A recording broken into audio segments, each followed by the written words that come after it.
Hi, it's your friend Heather Joe, and once again, I've been out of touch for a few months. And as some of you know, I've been negotiating a pretty serious housing upheaval, an intercontinental housing upheaval. And let me see, I'm going to find a place to sit down so I can chat with y'all. As most of you know, I've always been a renter.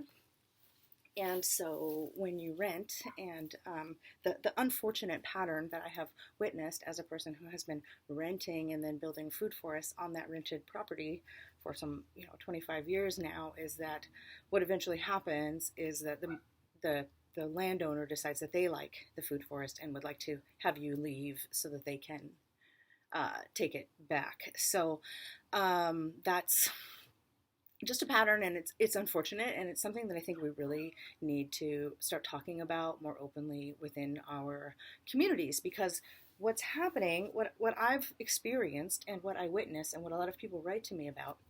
Okay, so back up. Let's talk about the permaculture certificate for a second. Here's some context. So I've been teaching these online, free, donation-based, low-cost, online permaculture design certification programs, and also just permaculture learning for people who don't need to get certified, for many years. And the biggest obstacle that I always see students, they have to overcome first, the first thing they have to do is select a site.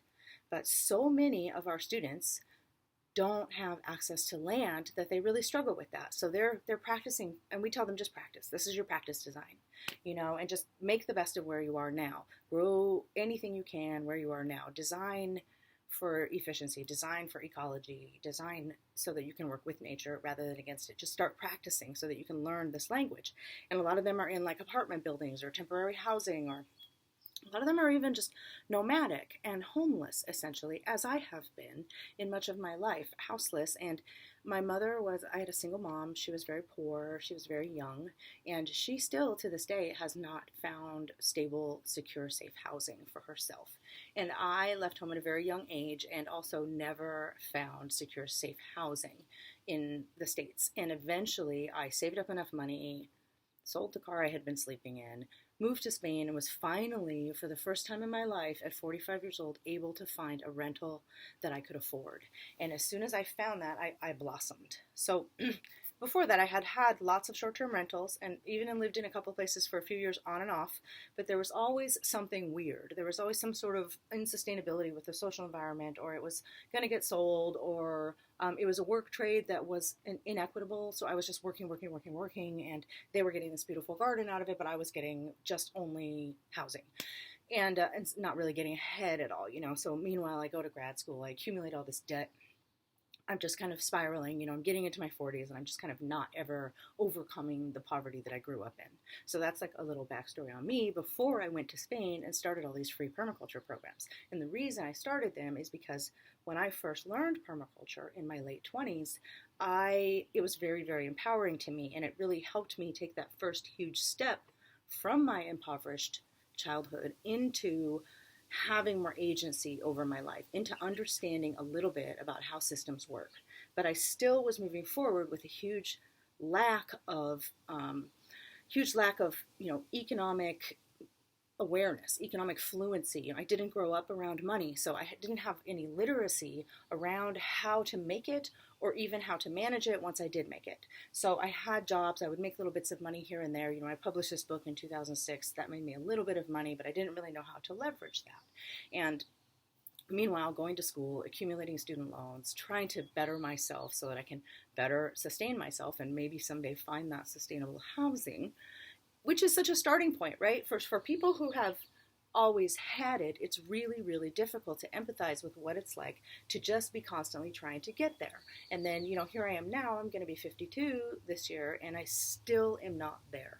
So now I had to leave the place where I was at for 6 years, which was the most sustainable, stable housing I'd ever had. But there was always, from the beginning, it was just always a rental, and there's things always with that. So I knew that it was eventually going to end, but I allowed myself to sort of believe that I would someday, maybe buy the place or something. But, of course, in the end, she wanted way more money for it than I had been able to accumulate while giving away free online donation-based permaculture courses. So that combined with my lack of access to good legal representation so that I could actually stay in Spain and immigrate there, I had to come back to the States, which brought me back into a cost of living that is 10 times higher and basically back into the brink of poverty. So you may have gotten my email that I sent a few months ago. There was a plea for donations, which is the first time I've ever done that, but I just really needed some support, and I really appreciate those of you who did, because that basically got me out of the dark, but I'm still in the gray.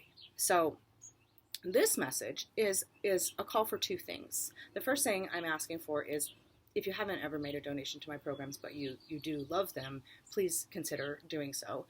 Actually, it's a call for three things. The second one is, if you haven't participated in the programs and taken advantage of the fact that you don't have to pay anything if you don't want to, but can access a full-scale permaculture education and understand how to use ecology and ecological design principles to improve your life, the planet, your community, then I fully invite you to engage with these, because some of you have just been on my email list for a long time, but you've not actually clicked through and signed up. I'm telling you, there's some awesome learning for you in there. It's a life-changing series of classes, and it's not just me. There's lots of different people teaching you things. And then the third thing that this is a call for is a conversation around this very real, very palpable, important class abyss within the permaculture community. So one of the reasons I took a huge break from social media 2 years ago is because of the massive amount of bullying and trolling and very aggressive behavior, to the point of I received death threats on email from these sort of old school, big land, self-proclaimed kind of permaculture leadership. I'm not going to name any names. It wasn't all of them, but it was a lot of them, and they just really came at me and ganged up on me, so that I just had to sort of back away. I think there's lots of things that we disagree about, and that just wasn't okay with them. So that forced me, in a way, to back up off of social media and focus more on the email list and the websites and our private forum at the Eco Design Hive, which is a beautiful, safe, wonderful space. There's never any trolling or hostility or problems there at all, and I really invite you all to join us there. But it also took away this opportunity to have this global conversation that we had been having. Like, I sort of just allowed them to bully me off the platform, because it was just taking so much of my time and so much of my emotional energy. And even, just you try to ignore them, but it comes up in your sleep when somebody is sending you really terrible messages. And there was a lot of like fake, they were making whole fake campaigns with these fake screenshots, and it was bad, so they bullied me off of the playground, basically.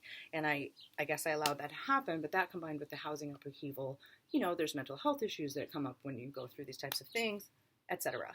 So now I'm here, and this is my third plea to you, is that we need to start having conversations about all of these things. We need to start talking about how so many of the people, these students and these grown-ups and these teachers, and there's lots of people in the permaculture community who do not have access to land.